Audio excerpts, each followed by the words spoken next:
Казак менен кыргыздын достугуна көпүрө болгон мына ушундай жалгызымсың чыгармасы жаңыр деген эмесе биз бүгүнкү күндүн студиябыздын экинчи коногун тааныштырсак. Ооба, сүйүктүү телегөрүүчүлөр, бул учурда биздин студиябызга экинчи коногубузду дал ушул учурдан пайдаланып тааныштырып өтө турган болсок, экинчи коногубуз өзгөчө инсан, өзгөчөлүгү бул инсандын жөнөкөйлүктөн дагы блогер, алып баруучу. Бүгүн биздин конокто Азирет Осмонов конокто. Ассаламу алейкум. Ассаламу алейкум. Кандайсыздар? Кош келиңиз. Жакшы, кош көрдүк. Көргөнүңүзгө кубанычтабыз. Жалпы көрүп турган миллиондогон кыргызстандыктар менен амандашып алсаңыз болот. Ассаламу алейкум. Жалпы КТРК музыканын ошондой эле сонун шоунун көрөрмандары, бардыгыңыздарга салам. Орозоңуздар кабыл болсун. Рахмат. Сиз ороз кармап атасызбы? Ооба. Эң жакшы, орозоңуз кабыл болсун эле. Азыр эле мына Нурайым Акылбекованын аткаруусунда жалгызымсың чыгармасын угуп алдык. Анан баягы бул айымдын дагы кыргыз элине таанылып кетүүсүнө бирден бир себепкер да болгонсуз десек жаңылышпайбыз. Анан айтып өтсөңүз дагы кайсыл инсандардын таанымал болуусуна баягы себепкер болдуңуз? Нурайымдан сырткары биринчи ошол бул долбоорду баштап атканда Бекболотду тартканбыз. Ооба. Бекболот деген Бекболот Турдуш деген көбү таанып калды болуш керек кичинекей. Ооба. Андан сырткары Аксылык Ильяз менен Айтурган деген жаш түгөйлөр бар болчу. Андан кийин аларды тарттык.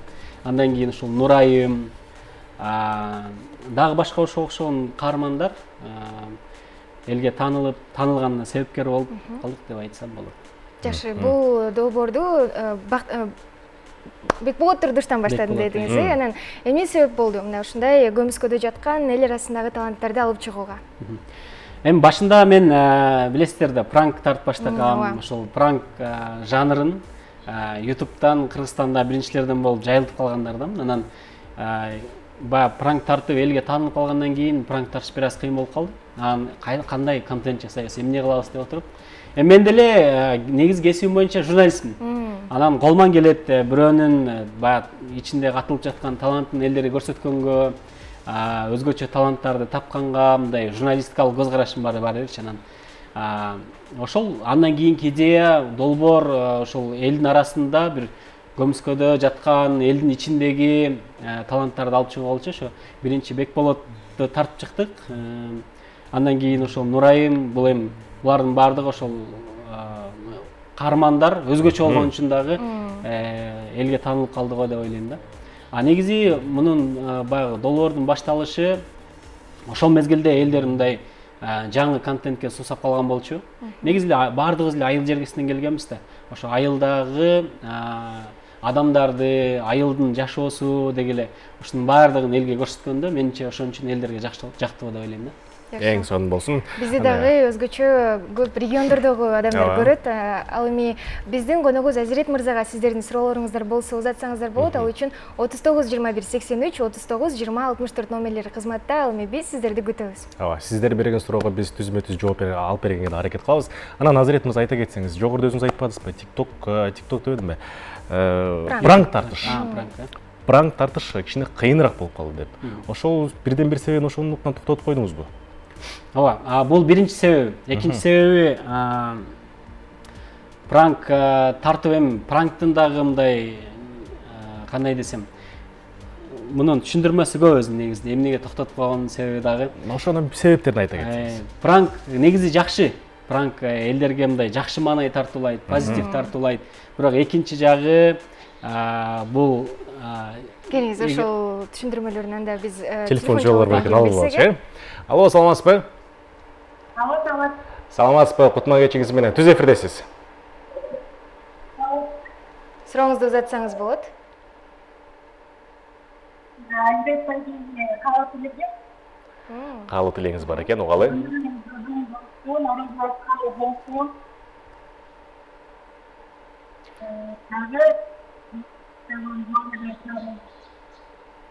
Рахмат атабы, өмүрүңүз узун болсун, орозоңуз кабыл болсун. Чоң рахмат. Кимде ким каалоо тилек айтып аткан болсо, ошол жакшылыктардын баардыгын сиздерге да каалайбыз. Анан ушул айда жалаң жакшылыктар жана ар бир кылган дуаларыңыздар, каалоо тилектериңиздер орундалсын. Жакшы. Анан жооп берели. Жаңы уратуу. Эмне үчүн пранк тартпай калдым деген суроого жооп берип кетейин. Эмне үчүн тартпай калдым? Бул биринчиден ошол элдер таанып калып, анан көчөдөн пранк тарткан бир аз кыйыныраак болуп калды. Бул экинчиден болсо бир жакшы ушул дин жолунда жүргөн кишилер бар болчу. Ошолор жакшы бир сөздөрүн айтып калышты. Негизи динде адамдар тамашалап алдагандагы туура эмес. Бул дагы бир кандайдыр бир жаман жактарга алып барышы мүмкүн.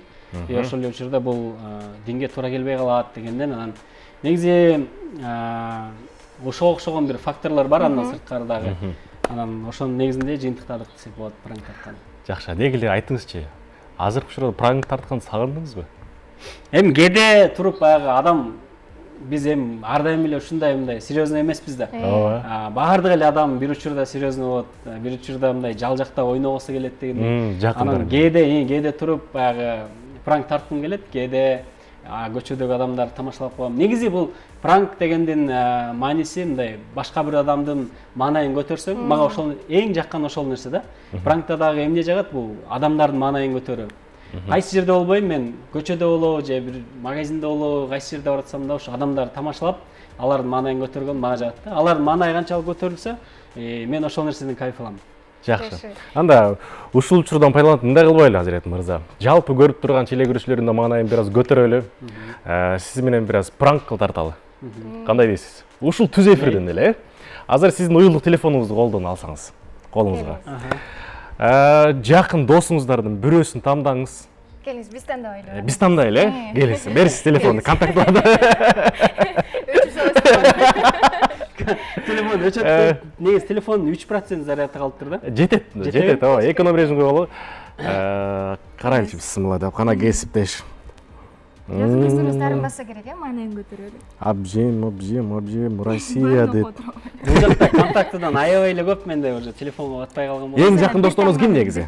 Досторум көп негизи, жакын досторчу. Бир тамганы айталы, ошол тамгадан башталган досуңузга чалалы.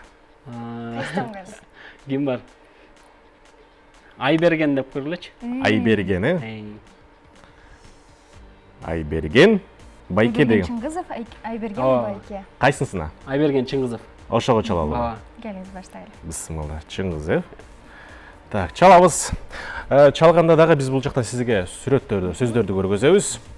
Ошол сөздөрдү байланыштырып эле пранкка салып кете бересиз. Все түшүнүктүү. Громкийди акыры микрофонго такап алсаңыз болот.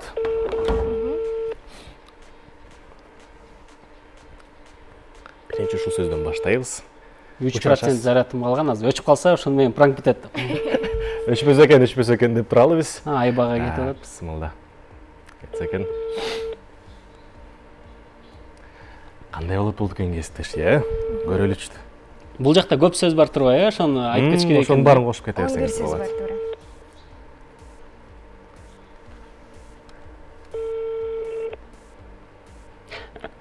Сөгүнүп жиберсе экен деп эле коркот экенсиң. Так, терем. Мен бул досум азыр таравихте да. Таравих намазында.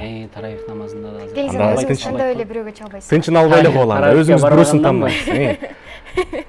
Ким бар эле азыр таравихте болушу мүмкүн. Азыр бүт эле балдардын баары эле таравихте го дейм. Сагын мырзага, Алишер мырзалар бар. Алишке чалайынбы? Алишке чалыңызчы, Алишиңизге.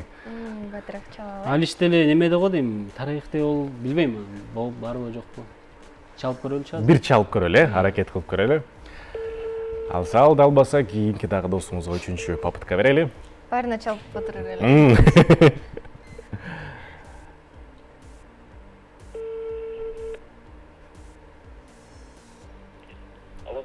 Алло, салам алейкум. Алейкум салам. Кандай Алиш? Жакшы, азыркы өзүң. Жакшы. Бошсуң? Ооба, айтор. Немеге таравихка барган жоксуңбу? Жок, болдум. Алиш? Могу күздө үйлөнсөмбү деп атпадым беле? Ошо үйлөнөйүн деп атам. Болсун. Качан? Күздө? Жок, могу бир айдын ичинде эле болуп калат окшойт го депчи. Могу панорама жакта бир неме бар эле го. Бир домик бар эле го мондай. Немеге бергенчи. Сыртында немеси бар. Ошолордун аккаунту или номерлери жок беле? летник болуш керек азыркы. Не болуш керек? Летом жайында. Азыр иштебейби? Азыр точно билбейм, бирок летниккен точно билем да, ошо бир-эки неме. Апам чалып атат. Сүйлөр.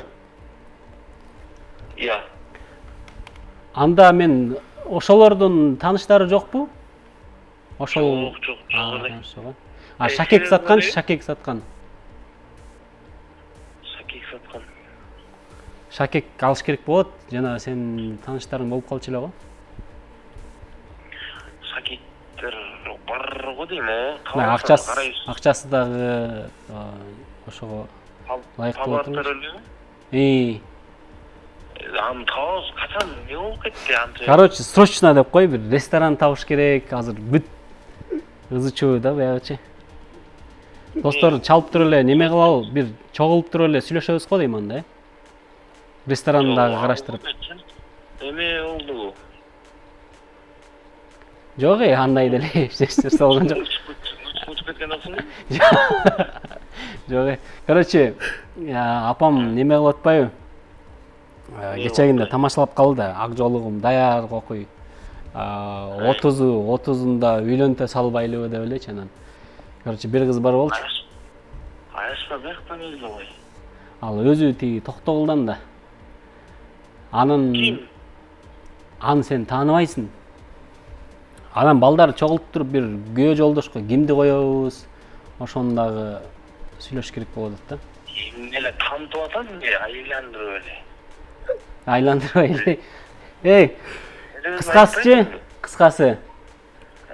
Бир 100 000 сомдой чогулуш керек болуп атат балдарданчы.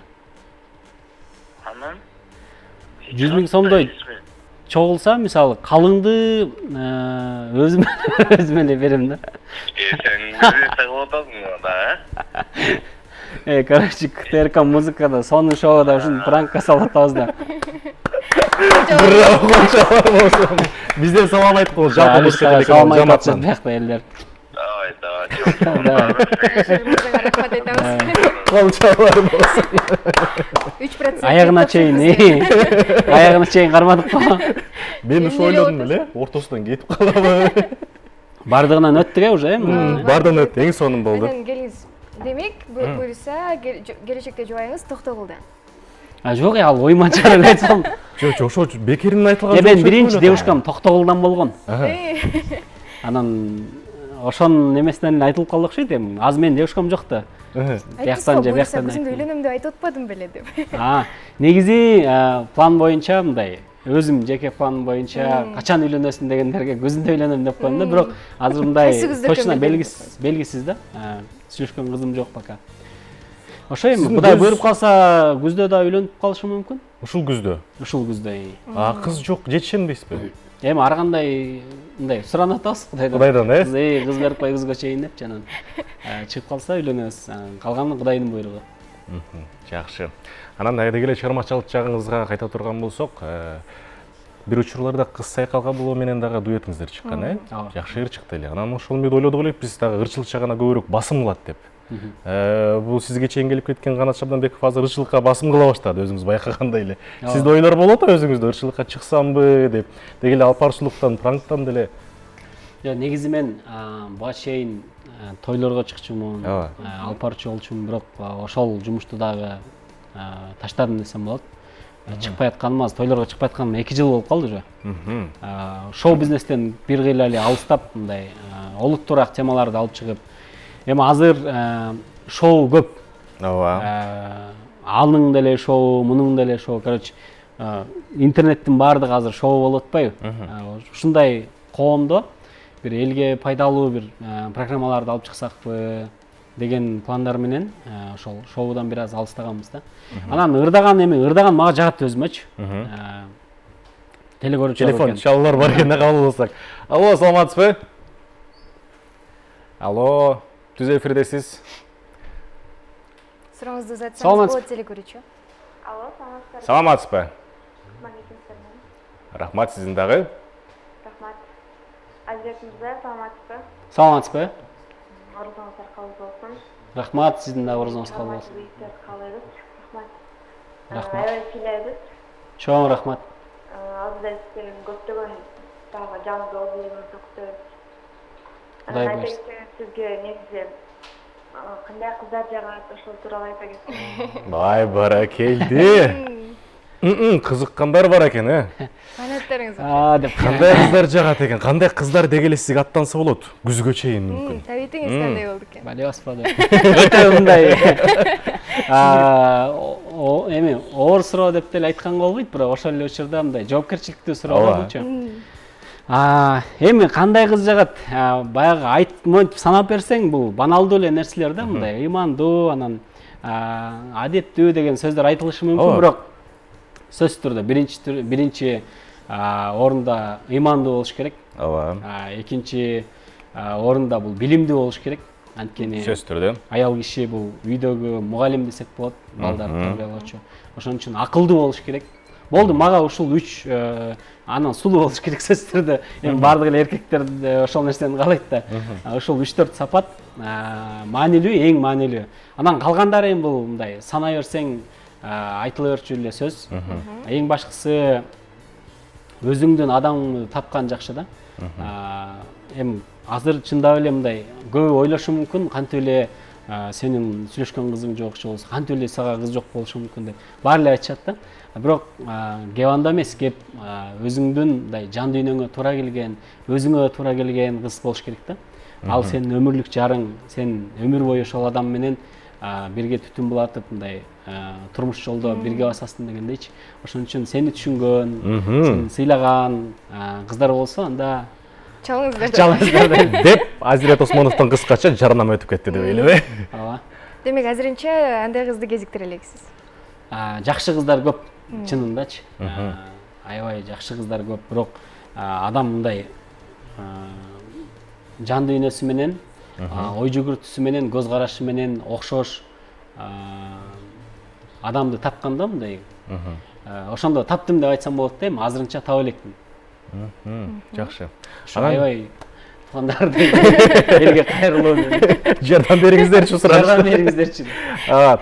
Анан айта кетсеңиз, жогоруда өзүңүз айтпадыңызбы, баягы чыгармачылыктан бир кыйла эле алыстап кеттим депчи. Анан тойлорго да чыкпай калыптырсыз. 2 жылдан ашып кетти. Анан олуттуу темаларды алып чыккым келет дейсиз. Бул себептери эмне болот ынчалык? Деги жүрөгүңүздө бир өйкөгөн нерселери барбы ушунчалык? Бул мындай Кыргыз элине жеткире албай турган бир нерсеңиз барбы деген? Эми азыр бул сонун шоунун негизи форматы мондай неме мындай шоу, элге позитив тартуулоого. Бирок азыр эми наалып салсам деле болот. Просто ал нерсени каалабай элем да, элдердин маанайын бузгум келбей эле. Бирок бүгүнкү күндө биздин ушул коомубузга агартуучу, элдин аң сезимин көтөрүүчү жаңылыктарды же болбосо жаңы маалыматтарды, бир жаңы нукка буруу, элдер жаштардын көз карашын өзгөртүү, ушул багыттагы программалардын аздыгы, жалаң эле шоу боло берсе дагы бул жаштар өспөй калат. Ошон үчүн илимге, билимге ыктаган берүүлөрдү алып чыгайын деп аткан ойлорум бар. Анан жакында буюрса эми Кудайдын көзү түз болсо, ушул проектимди, бул негизи менин көптөн берки кыялым деп айтсам болот. Көп деле кишиге айтпайт болчумун, бирок элдерге азыр анонс катары айтып кетейин. Ушул жылы буюрса travel блог жасайын деп атам. Кыргызстандын ичи боюнча, анан дүйнөнү кыдырыпчы. Бул да болсо ушул зона комфортодон чыгып, бир Кыргызстандын ичинде эле жашап жүрө бербей, башка жакка дагы барып, дүйнөнү көрсө, башка элдин маданиятын, алардын каада салтын көрсөк, балким алардан үлгү алып бир өнүгүү болобу деген ниетте. Анан ички туризмди, Кыргызстандын ичиндеги туризмди дагы өнүктүрүү максатында биздин туристтерди кабыл алган компаниялар негизи эле элдерге бир сервисти жаңы туристтер менен иш алып баруунун ыкмаларын үйрөтүүчү бир программа алып чыксамбы деген ойлор бар. Жакшы. Биз сиздин ойлоруңузга тилектешпиз. Буюрса алдыда баарысы ишке ашсын деп каалайбыз. Анда эмесе сизге келип бергениңизге ыраазычылык билдиребиз. Убакыт бат эле соңуна келип калыптыр. Анда эмесе сизге эркин микрофон. Сиздерге чакырганыңыздарга чоң рахмат. Жалпы КТРК музыка сонун шоу программасынын күйөрмандары, көрөрмандары, эми бардыгыбыз эле азыр орозо тутуп атабыз. Ушул Рамазан айында кылган каалоо тилектериңиздин, дуалардын баардыгы кабыл болсун. Элибизде, жерибизде эң башкысы тынчтык болсун, бейкутчулук болсун. бардыңыздарды жакшы көрөм. Буюрса сиздер үчүн кызмат кыла беребиз. Сиздерге дагы чоң рахмат, эл үчүн кызмат кылып атканыңыздарга. Рахмат. Көрүшкөнчө. Сиздин да келип бериңизге ыраазычылык билдирели. Деги эле кыргыз элинин кыран жигиттеринин бири деп айтсак да адашпайбыз. Ар дайым гана ийгиликтер эле коштоп жүрөсүн дейли. Ал эми сүйүктүү телегөрүүчүлөр, биз сиздер менен коштошпойбуз. Кайрадан эртең күн жолугушканча дейли. Ардактуу телегөрүүчүлөр, бүгүнкү күндө кимдир бирөө түз эфирде көрбөй калган болсоңуздар, эртең саат туура 12:00-дө кайталоосун көрсөңүздөр болот. Же болбосо биздин Instagram баракчабызда, жеке Instagram эмес YouTube баракчабызда жана ошондой эле биздин TikTok баракчабыздан да көрсөңүздөр болот. Жөн гана көрүп коебуз, ардактуу телегөрүүчүм, астына өзүңүздүн ой пикириңиздерди жаза кетсеңиздер болот дейли. Биз сиздерден жакшы сөздөрдү, жакшы баягы ой пикирлерди күтөбүз. Андыктан четте калбастан сиздер дагы өз оюңуздарды билдириңиздер демекпиз. Негизи эле бүгүнкү эфирлер аябай сонун болду окшойт. Өзгөчө мырзалар конокто болду. Ооба. Анан телегөрүүчүлөр комментаринын астында дагы өзүңүздүн оюңуздарын жазарда дагы кийинки конок кимдер келсин десеңиздер, өзүңүздөрдүн да оюңуздарды жаза кетсеңиздер, биз дагы сөзсүз түрдө чакырып берүүгө да биз аракет кылабыз дейли. Ал эми биз сиздер менен коштошпойбуз. Дал эртең жолугушканга чейин сак саламат болуңуздар, бар болуңуздар, аман болуңуздар дейли. Эртең болсо бизде жаңы клиптердин презентациясы болот. Андыктан өткөрүп жибербеңиздер. Аларды бир гана музыка телеканалында алгачкылардан болуп көрүүгө мүмкүнчүлүгүңүздөр бар. Андыктан сүйүктүү телегөрүүчүлөр, өткөрүп жибербеңиздер. Эртең 21:00-дө музыка телеканалында сонун шоу программасы бар. Көрүшкөнгө чейин сак саламат болуңуздар.